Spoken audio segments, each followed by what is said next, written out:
Parts of speech.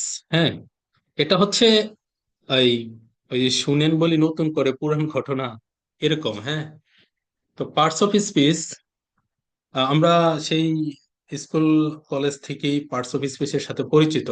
তাও একটু আলোচনা করা, কারণ যেহেতু কোর্সের মধ্যে এটিও ইনভলভ, সেজন্য। আর পুরো শীটটি আমি পিডিএফ আকারে দিয়ে দেবো আপনাদের গ্রুপে।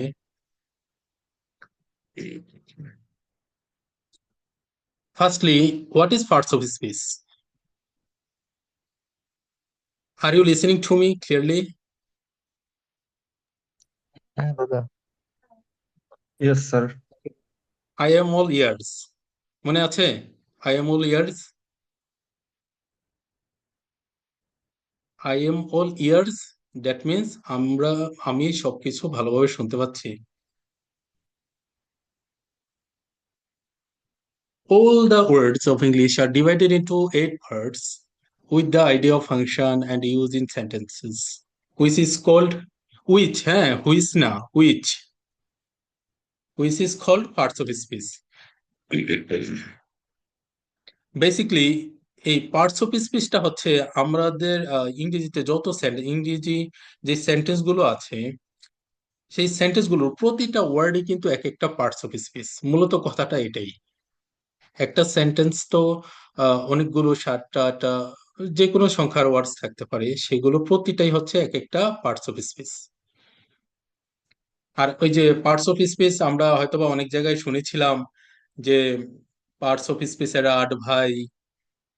একজনের নাম নাউন, সে শুধু নাম বলে যায়। একজনের নাম হচ্ছে প্রোনাউন, সে শুধু নামের পরিবর্তে কাজ করে, ব্যবহৃত হয়।